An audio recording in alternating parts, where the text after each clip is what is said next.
하나님의 말씀 사도행전 9장입니다.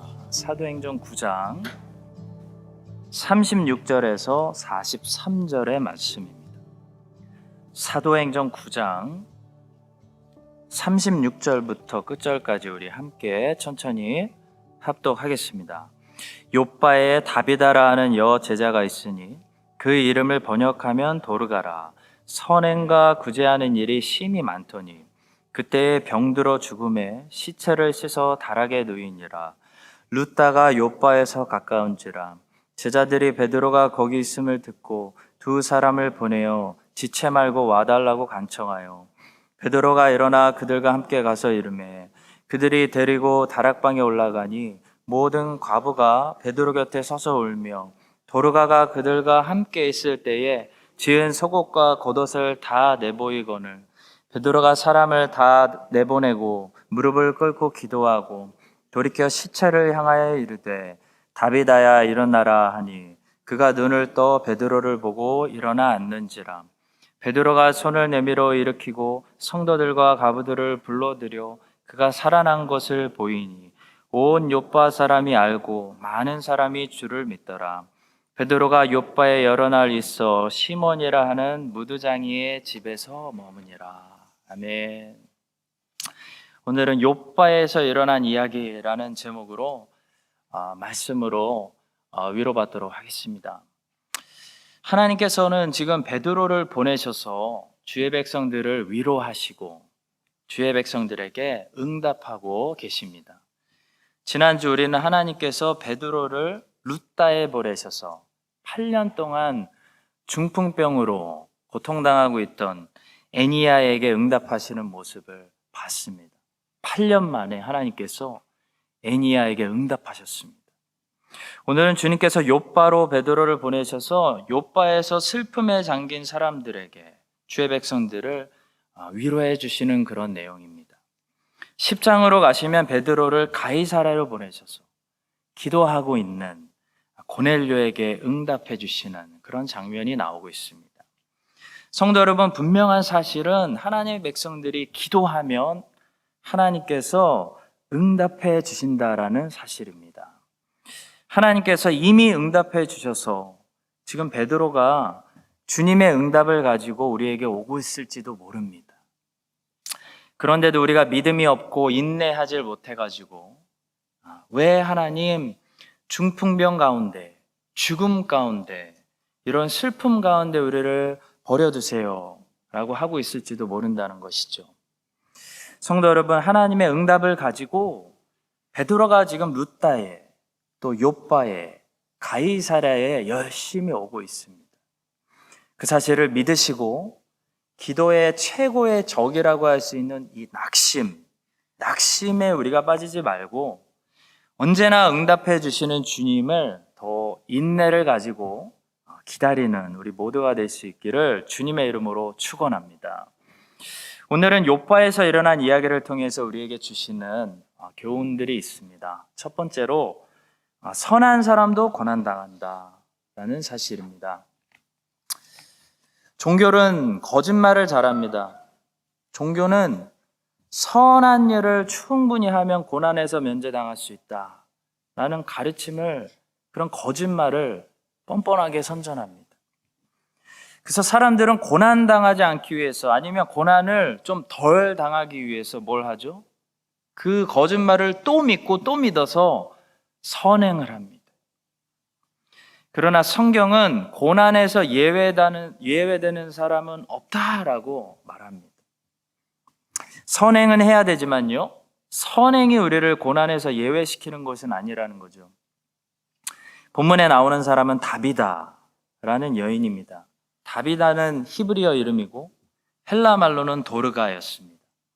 히브리어 다비다, 헬라어 도르가는 모두 암사슴이라는 뜻입니다. 암사슴은 유대인들에게 기분 좋은 동물입니다. 특히 아름다운 소식을 가져오는, 굿뉴스를 가져오는 동물로 인식되고 있었던 것 같습니다. 창세기 49장 21절에서 야곱은 납달리를 다음과 같이 축복한 적이 있죠. 납달리는 노인 암사슴이라 아름다운 소리를 바라는도다. 다비다는 자신의 이름처럼 늘 사람들에게 아름다운 소식을 전해주는 그런 착한 사람이었습니다. 그녀는 옷을 만들어 가지고 가난한 사람들에게 깜짝 선물을 주는 것을 좋아했습니다. 본문 36절은 그녀가 선행과 구제하는 일이 심히 많이 했다고 평가하고 있습니다. 욥바에 다비다라는 여제자가 있으니 그 이름을 번역하면 돌아가라. 선행과 구제하는 일이 그냥 많은 것도 아니고 심히 많더니 했습니다. 자, 그런데 그 다음 구절을 보시면 이 제자에게 이런 일이 일어나죠. 그때에 병들어 죽음에 시체를 씻어 다락에 누이니라. 여러분, 다비다의 죽음은 늙어서 죽는 자연사가 아니었던 것 같습니다. 그녀는 아직 한참 젊었는데요. 갑자기 어떤 질병을 얻게 되었던 것 같고 질병 때문에 갑자기 죽게 되었던 것 같습니다. 그래서 사람들은 다비다를 생각하며 너무 마음이 안타까웠습니다. 늙은 사람이 돌아가셔도 마음이 아픈데요. 선행과 구제를 심히 많이 한 죽으면 안 될 것 같은 이 착한 사람, 이 아름다운 젊은 사람이 갑자기 병들어 죽었으니 얼마나 마음이 안타까웠겠습니까? 그러나 성도 여러분, 그게 이 땅의 인생이라는 거죠. 아름다운 사람이라고 장사하는 것이 아니고 선행과 구제를 많이 했다고 해서 질병에서 제외되는 것은 아니라는 것입니다. 선행과 아름다움, 심지어 사랑스러움이 우리를 죽음과 질병에서 지켜주는 것이 아니라 오직 하나님의 은혜가 우리를 죽음에서 구원하고 모든 질병에서 지켜주는 것입니다. 따라서 우리는 질병을 얻었을 때, 죽음이 가까이 이르렀을 때 하나님께 심판받는다고 생각하지 말아야 됩니다. 다비다는 심판받아서 죽을 병 얻은 것이 아니었습니다. 하나님은 다비다를 사랑하시고요. 그녀의 삶을 매우 존귀하게 여기셨습니다. 신앙의 위대한 위인들을 우리가 생각하는 것보다 건강하게 장수하지 않았습니다. 미국에서 제일 유명한 신학자, 이자 대각성의 주인공이었던 요나단 에드워즈는 55세 하나님의 부르심을 받았습니다. 그는 원주민 선교를 마치고 뉴저지의 프린스턴 대학교의 총장이 되자마자 2개월 만에 천연두 백신의 부작용으로 갑자기 사망했습니다. 영국의 설교자 찰스 스펄전 목사님은 58세 주님의 부르심을 받았습니다. 그분은 우울증을 가지고 있었던 사람으로 유명합니다. 평생 우울증과 싸워야 했습니다. 그분은 엄청난 분량의 설교들을 우리에게 남겼는데요. 생각보다 짧은 인생을 살았습니다. 주님은 나의 최고봉이라는 책을 쓰신 오스왈드 챔버스 목사님은 제1차 세계대전에 군목으로 참전했다가 43세에 주님의 부르심을 받았습니다. 사도 바울은 몇 살까지 살았을까요? 사도 바울이 예수님을 20대 후반에 만났다면 50대 중반이나 후반까지 살았을 것 같고요. 사도 바울이 예수님을 30대 초반에 만났다면 아마도 60대 초반이나 중반쯤에 순교했을 것으로 보입니다. 바울은 70, 80까지 살지 않았습니다. 성도 여러분, 예수님의 제자는 살았을 때 얼마나 주님을 위해 잘 살았느냐가 중요한 것이지 얼마나 이 땅에서 건강하게 오래 살았느냐가 중요한 것이 아닙니다. 도르가는 살았을 때 예수님의 제자로서 삶을 잘 살았습니다.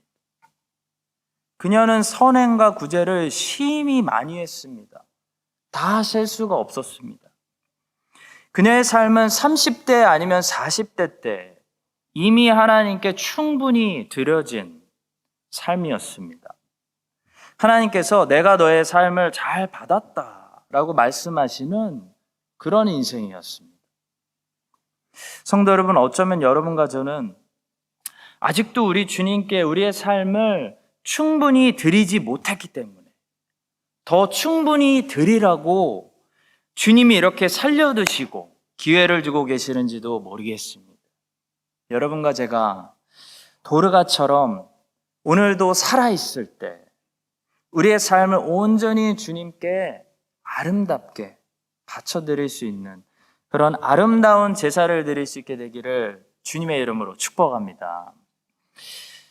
두 번째로 다비다처럼 자기 자신이 아니라 많은 사람들을 유익하게 하는 삶이 가치 있는 삶이라는 사실을 배우게 됩니다.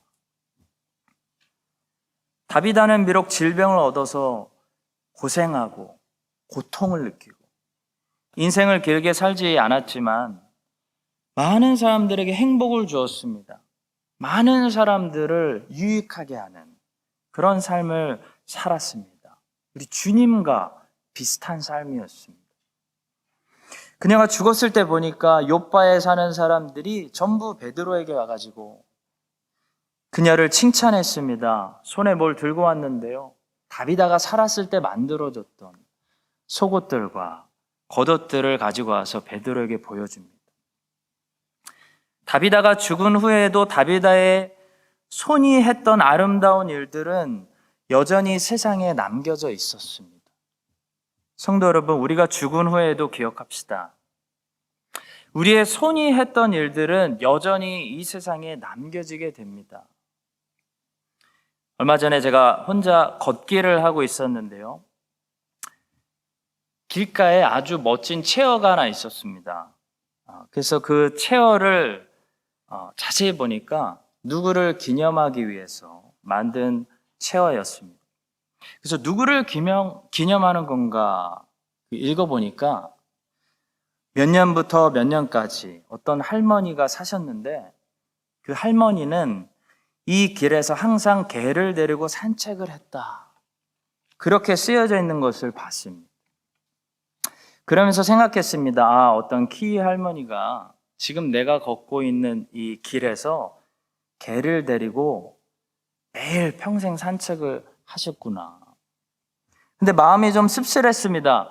겨우 그 할머니는 자기 개를 데리고 자기 건강 유지하겠다고 이 길을 매일 걸으시다가 인생 다 사셨구나.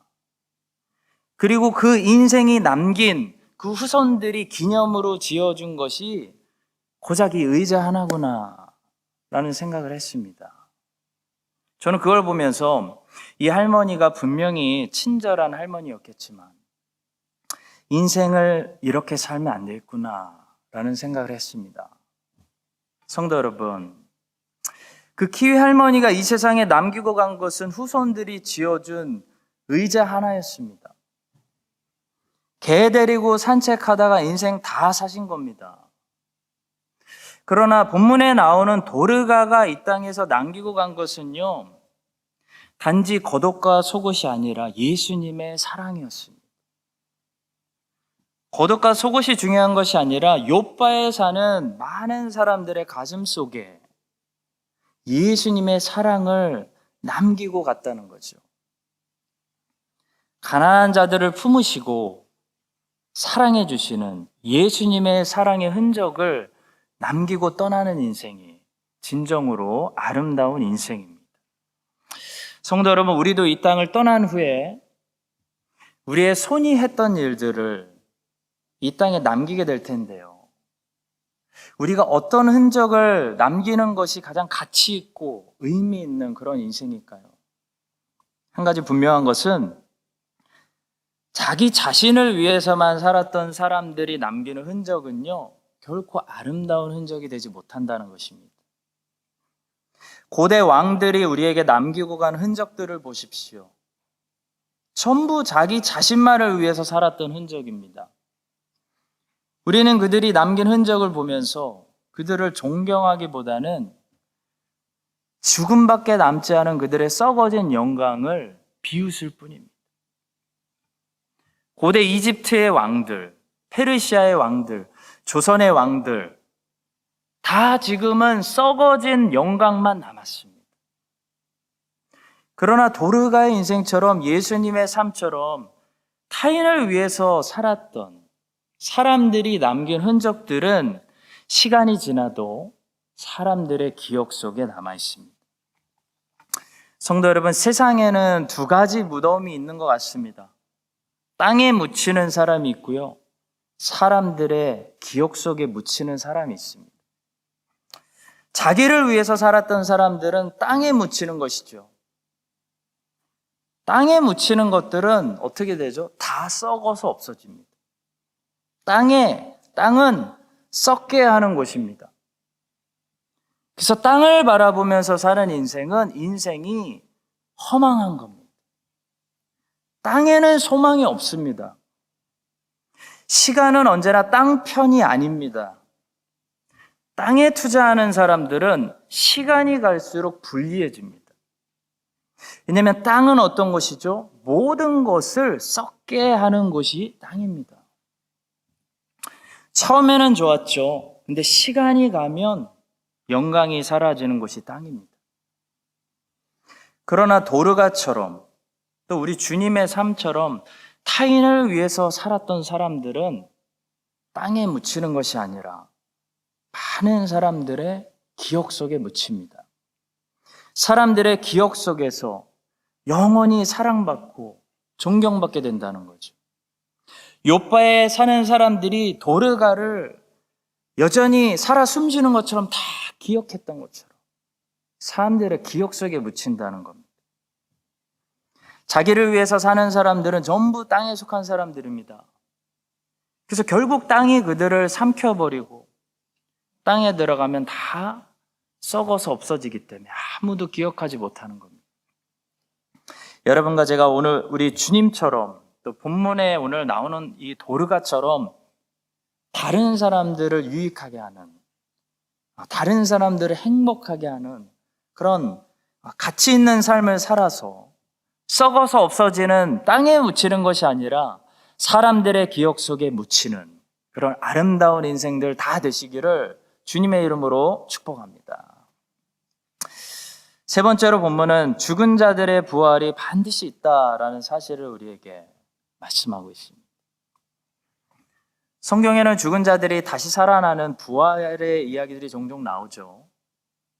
예를 들어 열왕기상 17장은 엘리야가 사르밧 과부의 아들을 다시 살려내는 그런 부활 이야기가 등장합니다.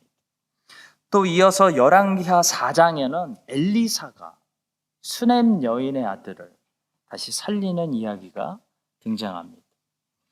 그리스도께서는 누가복음 7장에서 나인성에서 지금 막 아들의 장례를 치르고 울면서 나오고 있는 과부의 아들을 다시 살려주셨고요. 요한복음 11장에서는 베다니에 가셔서 죽은 나사로를 살려주셨습니다. 사도 베드로는 오늘 본문에 나오는 욥바에서 죽은 도르가를 살려내고요. 사도 바울은 드로아에서 높은 데서 떨어져 죽은 유두고라는 청년을 다시 살려낸 적이 있습니다. 그런데 성도 여러분, 성경에 나오는 이 부활을 경험했던 사람들은 다시 죽었다는 사실을 잊지 말아야 됩니다. 나사로도 다시 죽었고요. 도르가도 다시 죽었습니다. 그러니까 그들의 부활은 앞으로 있게 될 다시 죽지 않는 영생하는 몸을 받게 될 그 진정한 부활을 경험한 것이 아니라 그 진정한 부활을 그림자처럼 예고편처럼 잠시 보여주는 그런 역할만 했습니다. 자, 그러나 우리 주님께서 예루살렘에서 부활하셨을 때는 예고편이 아니라 진정으로 앞으로 믿는 자들이 경험하게 될 새하늘과 새 땅으로의 진정한 부활, 다시는 죽지 않는 이 새 몸을 가지게 되는 부활의 첫 열매가 되셨던 것입니다. 다시 말해 나사로가 부활했을 때는 영생하는 새 몸을 받은 것이 아니었습니다. 나사로는 자기 몸을 다시 받았습니다. 나사로가 다시 죽은 것은 그 몸이 죄를 지은 몸이었기 때문입니다. 그러나 나중에 주님이 재림하셔서 세상을 심판하시고 새하늘과 새 땅을 만드실 때는 나사로도 한 번도 죄를 짓지 않은 영생하는 새 몸을 받게 될 것입니다. 그것이 진정한 부활입니다. 아직 이 영생하는 새 몸을 받은 사람들은 없습니다. 오직 주님만 잠자는 자들의 첫 열매가 되셔서 지금 하나님의 우편에 앉아 계십니다. 성도 여러분, 성경이 예수님을 믿는 우리에게 약속하고 있는 것은 영생하는 몸의 부활입니다. 지금 우리 이 몸은 우리가 아무리 잘 관리해도요, 이미 죄를 경험한 몸이기 때문에 하나님께서 아담에게 경고하셨던 것처럼 죽음을 피해갈 수가 없습니다. 죽어야 됩니다. 죄를 한 번이라도 경험해 본 몸은 하나님의 면치 않는 말씀처럼 네가 정령 죽으리라. 죽을 수밖에 없습니다. 그래서 하나님은 죽음 후에 우리에게 죄를 한 번도 경험해 보지 않은 죄에서 완전히 자유롭고 새 하늘과 새 땅에 어울리는 영생하는 몸을 우리에게 약속하고 계시는 것입니다. 그것이 부활입니다. 성도 여러분, 여러분과 저는 언젠가 지금 이 육체를 마치 옷처럼 벗어버리고 새 몸을 입는 그날이 올 것입니다. 그것이 성도들 많이 가지고 있는 하나님의 약속이고 부활에 대한 소망입니다. 새 차를 우리가 구입해도 새 차가 바로 집에 오지는 않습니다. 며칠 걸리죠. 자, 그러나 새 차를 구입하고 결제를 한 사람은, 사인을 한 사람은 더 이상 헌차에 투자하지 않습니다. 새 차를 기다리죠. 마찬가지로 새 몸을 약속받은 성도는 옛 육체를 그냥 절제하고 다스리는 거죠. 사랑하지 않습니다. 투자라는 것은 미래가 보여야 투자를 하는 것이죠. 기울어지는 곳에 투자하는 사람은 어리석은 사람입니다. 미래는 부활입니다. 미래는 새 하늘과 새 땅이고 미래는 주님께서 믿는 자들에게 약속하신 주님께서 주시는 새 몸입니다. 그러면 거기에 투자하는 것이 지혜로운 삶이죠. 이 진리를 주님이 이렇게 말씀하신 적이 있습니다. 마태복음 6장 19절과 20절입니다. 너희를 위하여 보물을 땅에 쌓아두지 말라. 거기는 좀과 동록이 해하며 도둑이 구멍을 뚫고 도둑질하느니라. 오직 너희를 위하여 보물을 하늘에 쌓아두라. 거기는 좀이나 통록이 해하지 못하며 도둑이 구멍을 뚫지도 못하고 도둑질도 못하느니라. 오늘 본문의 말씀 우리에게 부활을 기대해라, 부활을 소망하라 라고 말씀하고 있습니다. 여러분과 저의 신앙생활이 이 땅 중심에 아무리 열심히 예수님을 믿어도 이 땅 중심이 되면 종교생활이 되는 것입니다. 여러분과 저의 신앙생활이 이 땅 중심의 종교생활이 되는 것이 아니라 이 땅을 넘어서서 전쟁이 없는 나라, 새 하늘과 새 땅을 바라보며 마스크 쓰지 않아도 되는 나라, 팬데믹이 없는 나라, 그 세상에서 영생을 준비하며 살아가는 그런 믿음의 사람들 되시기를 주님의 이름으로 축원합니다. 마지막 네 번째로 본문은 사역자가 가져야 되는 겸손에 대해서 우리 모두에게 말씀하고 있습니다. 죽었던 도르가가 다시 살아나니까 요바에 있는 많은 사람들이 주님을 믿었습니다. 42절입니다. 온 요바 사람이 알고 많은 사람이 주를 믿더라. 여기서 끝나도 될 것 같은데요, 성령 하나님께서는 한 구절을 주님의 말씀에 추가하셨습니다. 43절입니다. 베드로가 요바에 여러 날 있어 시몬이라는 무두장이의 집에서 머무니라. 베드로가 도르가가 부활하는 엄청난 사역에 쓰임받은 다음에 주님의 다음 지시가 있을 때까지 요바에 여러 날 머물렀는데요. 베드로가 어디에 머물렀죠? 시몬이라 하는 무두장의 집에 머물렀다라고 말하고 있습니다.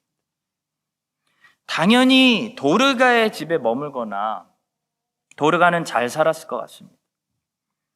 더 좋은 집에 머물러도 될 것 같은데 베드로는 의도적으로 무두장이인 시몬의 집에 머물렀던 것 같습니다. 무두장이는 어떤 직업일까요? 찾아보니까 죽은 짐승들의 가죽을 벗겨서 천막 같은 재료들을 만드는 그런 직업이었습니다. 한마디로 천한 직업이고요. 특히나 죽은 짐승들을 만져야 했기 때문에 유대인들에게는 부정한 직업으로서 사람들이 멀리하고 기피하는, 유대인에게 어울리지 않는 그런 직업이었습니다. 근데 베드로가 모든 사람들에게 칭찬을 받고 모든 사람들이 사랑하는 다비다를 다시 살려주는 그런 사역을 한 후에 무두장이었던 시몬의 집에 들어갔다는 것은요, 완전히 지금 반대되는 상황을 우리에게 보여주고 있는 것입니다. 43절은 반전입니다. 성도 여러분, 복음을 전하는 베드로는 부활의 영광 가운데 여기가 좋사오니 라고 생각하며 거기에 천막을 재려고 하지 않았습니다. 한때 주님과 같이 있었을 때 변화산에서 천막을 치고 여기에서 영원히 살자고 제안했던 그 베드로가요, 이제는 변했습니다. 영광의 자리를 떠나서 또 복음이 필요한 어두운 곳으로 들어가고 있는 모습을 우리가 보게 됩니다. 이것이 진정한 복음 전도자의 모범적인 모습이고 우리 모든 사역을 하는 사역자들의 모습이 되어야 하겠습니다. 성도 여러분, 세상의 다른 일들은 저는 그렇게 생각합니다. 열심히 노력하셔서 큰 성공을 거두셨다면 그 영광이, 그 대가가 머무는 곳에 조금 즐기셔도 괜찮다고 생각합니다. 죽어라 공부하셔서 판사가 되었으면 그 판사의 영광이 머무는 곳에서 조금 즐기셔도 저는 솔직히 그만한 가치가 있다고 생각합니다. 그러나 우리가 기억해야 하는 것은 주님의 일, 하나님의 사역은 다르다는 거죠. 하나님의 사역은 하나님의 영광을 드러내고 우리는 빠져야 된다는 겁니다. 베드로가 다비다의 집에 머물수록 주님의 영광을 가리는 것입니다. 베드로는 다비다의 집에서 지체하지 않았습니다. 사라졌습니다. 그는 또 주님의 은혜가 필요한 무두장의 시몬의 집에 들어갔습니다. 이것이 세상에 빛이 해야 되는 역할이죠. 경찰은 범죄자들이 있을 만한 어두운 곳들을 찾아다녀야 경찰이지, 경찰이 잘 사는 동네에서만 순찰하고 범죄가 없는 것만 순찰하면 되겠습니까? 그 경찰이에요? 복음 사역자들은 베드로처럼 어둠이 있는 곳을 찾아가야 복음 사역자지, 영광의 기쁨이 넘치는 곳에 머물려고만 하면 안 된다는 것입니다. 여러분과 제가 베드로처럼 살았으면 좋겠습니다. 슬픔과 눈물이 가득한 다비다의 집에 들어가서 쓰임받아서 그것이 주님의 영광이 빛나는 곳으로 바뀌었습니다. 그리고 베드로는 거기서 이동합니다. 나와서 또 주님의 영광이 비추어야 되는 어두운 곳으로 들어갔습니다. 본문에 나오지는 않지만 저는 이 무두장의 이름까지 성경에 기록된 것으로 보아서 이 시몬이 베드로를 통해서 복음을 듣고 또 다른 예수님의 제자가 되었을 것이라고 믿습니다. 사랑하는 성도 여러분, 여러분과 제가 베드로처럼 우리가 찾아가는 곳마다, 들어가는 곳마다 주님의 영광 드러내고 또 계속해서 주님의 영광 잘 드러나는 곳에 머물려고 하지 말고, 여긴 이제 내가 없어도 돼. 계속해서 주님의 영광이 필요한 곳에 무드장이 시몬의 집에 찾아가서 쓰임받는 그런 귀한 멋진 인생들 되시기를 예수님의 이름으로 축복합니다. 우리 함께 기도하겠습니다. 주신 말씀 가지고 우리 함께 순종하게 해달라고, 가슴에 새겨지게 해달라고 함께 기도하겠습니다. 첫 번째는 선행이 우리를 질병과 죽음에서 제외시키는 것이 아닙니다. 하나님의 사람들, 사도들과 에드워즈, 스펄전, 챔버스, 도르가 역사를 공부하면서 놀라는 것은요, 위대한 사람들 다 건강하게 살지 않았다는 겁니다. 다 질병 걸리더라고요. 옛날이라 특히 그랬는지 모르겠지만 하나님이 보실 때는 도르가 인생처럼 어떻게 살았느냐가 중요하지, 얼마나 건강하게 장수했느냐가 전혀 중요하지 않습니다. 우리 함께 기도할 때 도르가 인생처럼 자기 자신이 아니라 많은 사람들을 유익하게 하는 삶, 그래서 썩어질 이 땅에 묻히는 그런 인생이 아니라 많은 사람들의 기억 속에, 오늘날 에드워즈와 스펄전이 우리의 기억 속에서 살아있는 것처럼 많은 사람들에게 죽음 후에도 유익을 끼치는 그런 사람들의 기억 속에 묻히는 그런 바른 인생 잘 살게 해달라고 우리 함께 기도하도록 하겠습니다. 기도하겠습니다. 두 번째로 기도하겠습니다. 하나님께서 우리에게 부활을 약속하셨습니다. 부활의 약속을 우리가 믿고 살아갑니다.